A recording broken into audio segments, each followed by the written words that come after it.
পাকিস্তানের বছরের পর বছর ধরে চালানো শোষণ, অবহেলা আর অত্যাচারের বিরুদ্ধে আজ তীব্র ক্ষোভে ফুঁসে উঠেছে পাকিস্তান অধিকৃত কাশ্মীর বা পিওকে। যে অঞ্চলে টানা 22 দিন ধরে চলছে তীব্র গণ আন্দোলন, ইন্টারনেট বন্ধ করে মুখ চেপে ধরার চেষ্টা চলছে, আর 2 সপ্তাহ ধরে খাদ্য সামগ্রী আটকে রেখে সাধারণ মানুষকে ভাতে মারার চক্রান্ত করছে পাকিস্তানি প্রশাসন। সেখানকার মানুষ আজ আর চুপ নেই। আজ রাওয়ালাকোট থেকে মুজাফফরাবাদ রাস্তায় রাস্তায় লাখো মানুষের একটাই গর্জন, আমরা পাকিস্তানের অংশ নই, আমরা কোনো স্বৈরাচারী সেনা প্রধানকে মানি না। একদিকে পাকিস্তানের চরম অর্থনৈতিক সংকট, আকাশছোঁয়া মূল্যবৃদ্ধি আর রাষ্ট্রীয় দমননীতি, অন্যদিকে ভারতের কাশ্মীরের অভূতপূর্ব উন্নয়ন, চমৎকার রাস্তাঘাট, শিক্ষা ও স্বাস্থ্য পরিকাঠামো। এই দুইয়ের পার্থক্য আজ পিওকে সাধারণ মানুষ খুবই ভালো করে বুঝতে পারছেন। আর সেই কারণেই নিয়ন্ত্রণ রেখার ওপার থেকে আজ জোরালো আওয়াজ উঠছে ভারতের সঙ্গে হাত মেলানোর, ভারতের কাছে সাহায্য চাওয়ার, ভারতের অংশ হওয়ার। আমাদের দেশের প্রতিরক্ষামন্ত্রী রাজনাথ সিং থেকে শুরু করে অল ইন্ডিয়া ইমাম অর্গানাইজেশনের প্রধান, সবার মুখেই আজ একই প্রতিধ্বনি, পিওকে মুক্ত করতে ভারতের কোনো সামরিক বল প্রয়োগের প্রয়োজনই হয়তো হবে না। ওখানকার মানুষ নিজেরাই পাকিস্তানের শাসনকে ছুঁড়ে ফেলে দিয়ে ভারতের সাথে যুক্ত হতে চাইছেন। এই ঐতিহাসিক ঘর ওয়াপসি বা ঘরে ফেরা এখন সত্যিই শুধু সময়ের অপেক্ষা। আজ এই সত্যটি সবার সামনে আসা দরকার।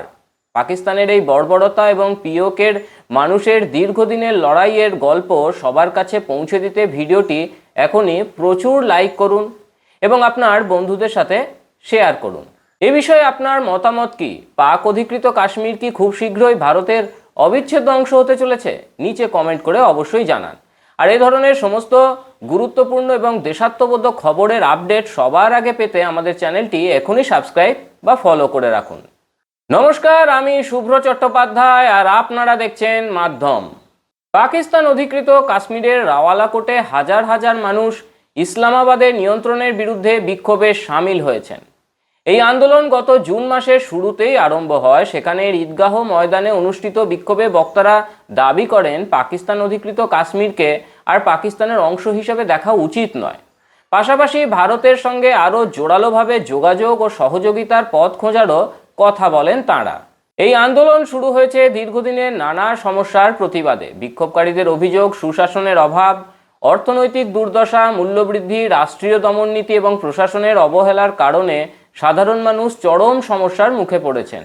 পরিস্থিতি আরও জটিল হয়েছে কারণ গত 5ই জুন থেকে পুরো অঞ্চলে ইন্টারনেট পরিষেবা বন্ধ রয়েছে। বিক্ষোভের খবর ছড়িয়ে পড়া এবং মানুষের মধ্যে যোগাযোগ রুখতেই প্রশাসন এই পদক্ষেপ নিয়েছে বলে অভিযোগ। এই আন্দোলনে নেতৃত্ব দিচ্ছেন স্থানীয় কয়েকজন ব্যক্তি। তাদের মধ্যে অন্যতম নাগরিক অধিকার আন্দোলনের কর্মী সর্দার আমান খান। পাকিস্তানি কর্তৃপক্ষ টানা 2 সপ্তাহ খাদ্য সামগ্রী ও অন্যান্য অত্যাবশ্যকীয় পণ্যের সরবরাহ বন্ধ করে দেওয়ার পর আন্দোলন আরও জোরদার হয়ে ওঠে। নিজের বক্তব্যে সর্দার আমান খান বলেন, পাকিস্তান অধিকৃত কাশ্মীর পাকিস্তানের অংশ নয়। তার দাবি, এই অঞ্চল পাকিস্তানের উপর যতটা নির্ভরশীল তার চেয়ে অনেক বেশি পাকিস্তানেরই এই অঞ্চলকে প্রয়োজন।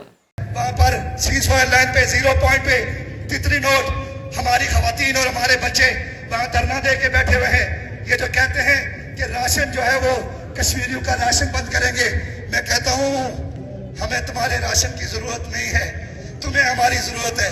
थोड़ा ख्याल करो, थोड़ा ख्याल करो, तुम्हें हमारी जरूरत है। कहीं ऐसा न हो, कहीं ऐसा न हो कि बाकी रास्ते खुल जाएं और फिर तुम हमारी मिन्नतें करो, हमारे तरले करो। कहीं ऐसा न हो, कहीं ऐसा न हो कि तजारती रास्ते फिर बाकी इख्तियार कर लिए जाएं। इसलिए गुजारिश ये है, हालात को नॉर्मल करने के लिए हुक्मरानों को ये अवाम की स्टेट है, यहाँ पर कोई मार्शल लॉ नहीं है, यहाँ पर कोई डिक्टेटर नहीं है। अगर कोई डिक्टेटर हो तो हम किसी डिक्टेटर को नहीं मानते। कश्मीर के अवाम किसी डिक्टेटर को कबूल नहीं करेंगे, किसी भी डिक्टेटर को कबूल नहीं करेंगे।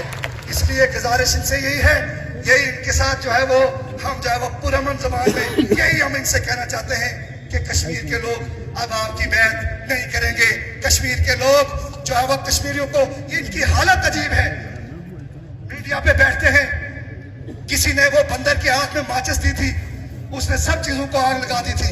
इन्होंने इनके हाथ में किसी ने मोबाइल दे दिया, ट्विटर दे दिया, जो उठता है कहता है कश्मीरी जो है वो पहले वफादारी करते हैं। कश्मीर पाकिस्तान का हिस्सा नहीं है, कश्मीर पाकिस्तान की रियासत का हिस्सा नहीं है, ये पाकिस्तान का हिस्सा नहीं है। সবার আগে এই পাকিস্তান অধিকৃত কাশ্মীরের ইতিহাসটা একবার জেনে নেই চলুন। জম্মু কাশ্মীরকে ভারতের মুকুট বলা হয়। সমগ্র জম্মু ও কাশ্মীরের আয়তন প্রায় 2.2 লক্ষ বর্গ কিলোমিটার, এর মধ্যে প্রায় 30%, অর্থাৎ প্রায় 78,000 বর্গ কিলোমিটার এলাকা 1947 সাল থেকে পাকিস্তানের দখলে রয়েছে। এই অঞ্চলকেই বলা হয় পাকিস্তান অধিকৃত কাশ্মীর বা পিওকে। এছাড়া জম্মু ও কাশ্মীরের আরও প্রায় 10% এলাকা অর্থাৎ প্রায় 37,500 বর্গ কিলোমিটার চীনের দখলে রয়েছে। এই অঞ্চলটি আকসাই চীন নামে পরিচিত। পাকিস্তান অধিকৃত কাশ্মীরে অর্থনৈতিক সংকট, মূল্যবৃদ্ধি এবং নিত্য প্রয়োজনীয় জিনিসের দাম বেড়ে যাওয়ার প্রতিবাদে দীর্ঘদিন ধরে বিক্ষোভ চলছে। পাকিস্তান অধিকৃত কাশ্মীর অতীতেও ভারতের অবিচ্ছেদ্য অংশ ছিল, এখনও রয়েছে এবং ভবিষ্যতেও থাকবে। স্বাধীনতার পর থেকে ভারতের সব সরকার এবং প্রায় সব রাজনৈতিক দল এই অবস্থানই নিয়েছে। ব্রিটিশ শাসনের অবসানের পর দেশীয় রাজ্যগুলিকে 3টি বিকল্প দেওয়া হয়েছিল: ভারতের সঙ্গে যুক্ত হওয়া, পাকিস্তানের সঙ্গে যুক্ত হওয়া অথবা স্বাধীন থাকা। সে সময় জম্মু ও কাশ্মীরের শাসক মহারাজা হরি সিং প্রথমে স্বাধীন থাকার সিদ্ধান্ত নেন। তিনি ভারত বা পাকিস্তান কোনো দেশের সঙ্গেই তখন যোগ দেননি। মুসলিম সংখ্যাগরিষ্ঠ অঞ্চল হওয়ায় পাকিস্তান চেয়েছিল জম্মু ও কাশ্মীর তাদের সঙ্গে যুক্ত হোক। সেই উদ্দেশ্যে 1947 সালের 21শে অক্টোবর উত্তর পশ্চিম সীমান্ত প্রদেশ থেকে উপজাতীয় সশস্ত্র দল জম্মু ও কাশ্মীরে প্রবেশ করে। এই বাহিনীর সঙ্গে পাকিস্তানের সেনার সদস্যরাও সাধারণ মানুষের ছদ্মবেশে যোগ দিয়েছিল। তাদের লক্ষ্য ছিল জম্মু ও কাশ্মীর দখল করে পাকিস্তানের অন্তর্ভুক্ত করা। এই বাহিনী দ্রুত মুজফ্ফরাবাদ পর্যন্ত পৌঁছে যায় এবং সেখান থেকে শ্রীনগরের দিকে অগ্রসর হতে থাকে। পরিস্থিতি ক্রমশ জটিল হয়ে ওঠে। 23শে অক্টোবর তারা উড়ি এলাকায় পৌঁছে যায়। এই পরিস্থিতিতে মহারাজা হরি সিং ভারতের কাছে সামরিক সাহায্য চান। দিল্লিতে সর্দার বল্লভভাই প্যাটেল, জওহরলাল নেহেরু, লর্ড মাউন্টব্যাটেন এবং ভিপি মেননের মধ্যে বৈঠক অনুষ্ঠিত হয়। সেখানে সিদ্ধান্ত হয় জম্মু ও কাশ্মীর ভারতভুক্ত না হলে ভারত সেনা পাঠাতে পারবে না। এদিকে আক্রমণকারীরা বারামুল্লায় প্রবেশ করে। সেখানে ব্যাপক হত্যাকাণ্ড, লুটপাট, নারী ও সন্ন্যাসিনীদের ধর্ষণ সহ বহু নৃশংস ঘটনা ঘটে এবং হাজার হাজার মানুষ সেখানে প্রাণ হারান। বারামুল্লা শ্রীনগর থেকে মাত্র 50 কিলোমিটার দূরে হওয়ায় পরিস্থিতি অত্যন্ত উদ্বেগজনক হয়ে ওঠে। 26শে অক্টোবর মহারাজা হরি সিং ইনস্ট্রুমেন্ট অফ অ্যাক্সেসেশনে স্বাক্ষর করেন। এর মাধ্যমে প্রতিরক্ষা, বিদেশ নীতি এবং যোগাযোগ ব্যবস্থার দায়িত্ব ভারতের হাতে তুলে দিয়ে জম্মু ও কাশ্মীর আনুষ্ঠানিকভাবে ভারতের সঙ্গে যুক্ত হয়। ঠিক তার পরের দিন ভারতীয় সেনাকে বিমানে করে শ্রীনগরে পাঠানো হয়।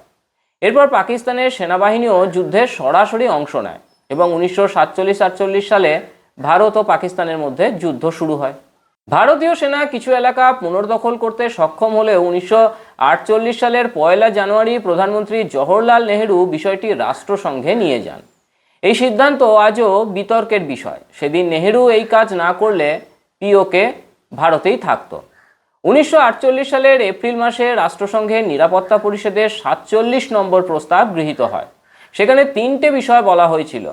প্রথমত, পাকিস্তানকে সম্পূর্ণ সেনা প্রত্যাহার করতে হবে।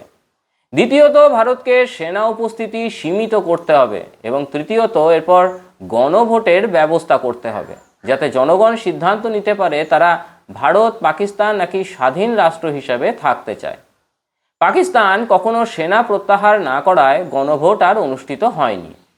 1949 সালের করাচি চুক্তির মাধ্যমে যুদ্ধবিরতি রেখা নির্ধারিত হয়, যা পরবর্তীকালে নিয়ন্ত্রণ রেখা বা এলওসি নামে পরিচিত হয়। 1963 সালে পাকিস্তান চীন সীমান্ত চুক্তির মাধ্যমে পাকিস্তান সাকসগাম উপত্যকার প্রায় 5000 বর্গ কিলোমিটার এলাকা চীনকে দেয়।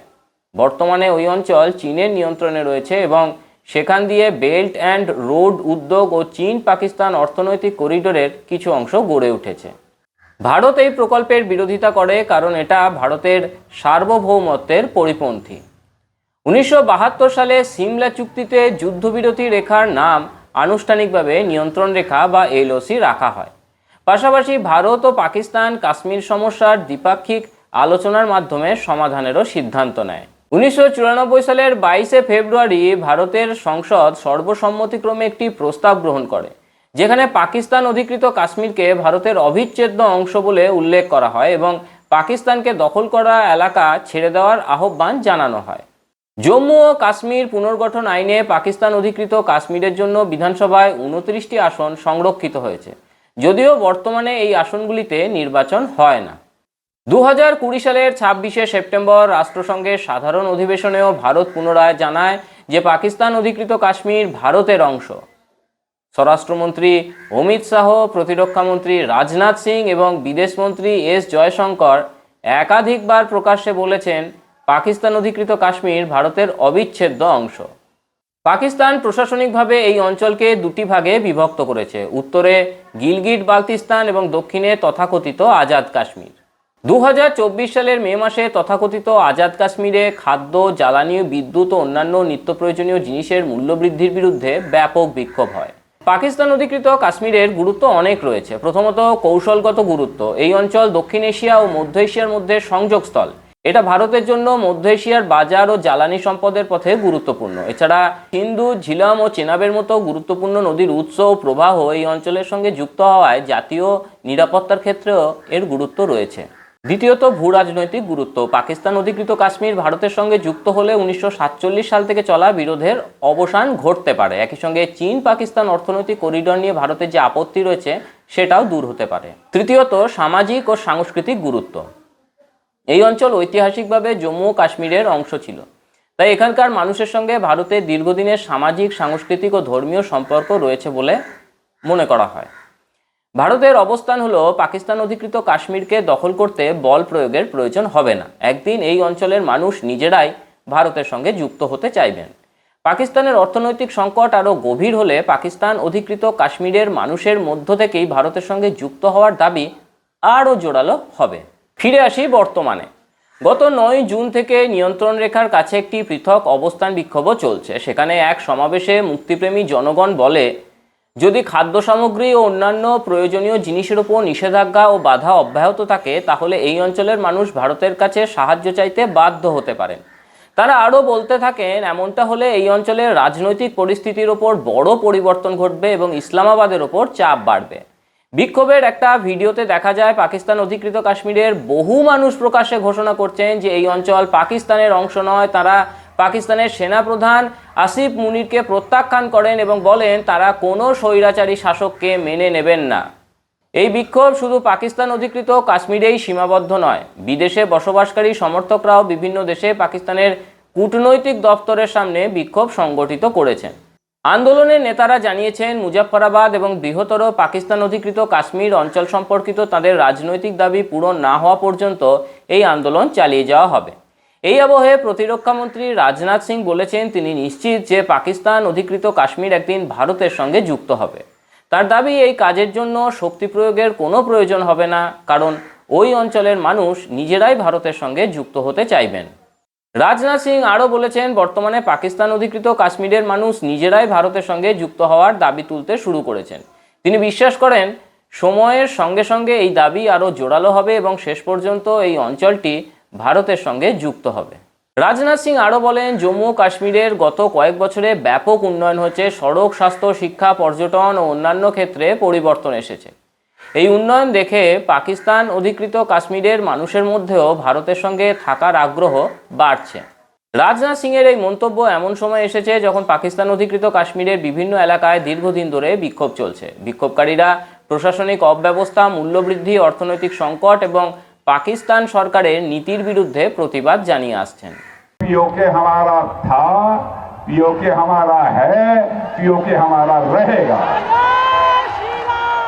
अब पीओके के हमारे भाई बहन स्वयं ही मांग करेंगे कि हम भारत के साथ रहना चाहते हैं। चिंता मत करो, भारत की ताकत बढ़ रही है। बहन भाइयों, पीओके हमारा था, पीओके हमारा है, पीओके हमारा रहेगा।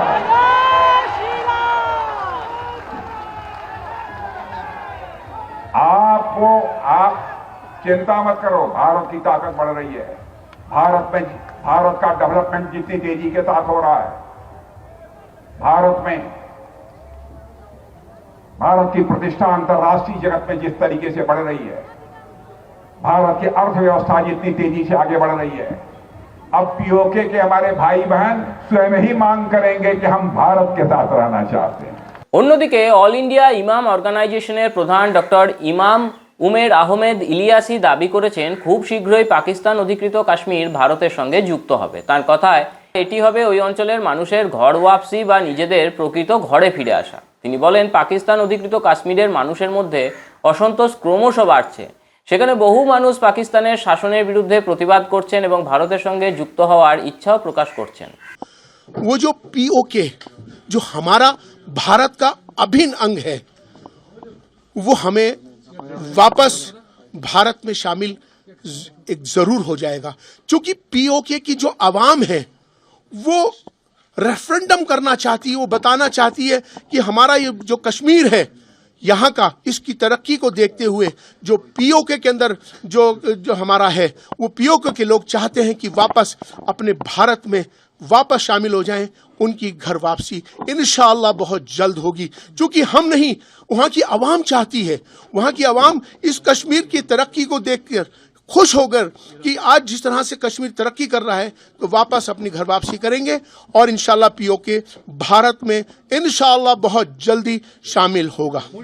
বিক্ষোভের আগুন যাতে ছড়িয়ে না পড়ে সেই লক্ষ্যে কর্তৃপক্ষ 5ই জুন থেকে ওই অঞ্চলে ইন্টারনেট পরিষেবা বন্ধ রেখেছে। মানবাধিকার কর্মী সর্দার আমান খান সহ স্থানীয় বিশিষ্ট ব্যক্তিরা এই আন্দোলনের নেতৃত্ব দিচ্ছেন।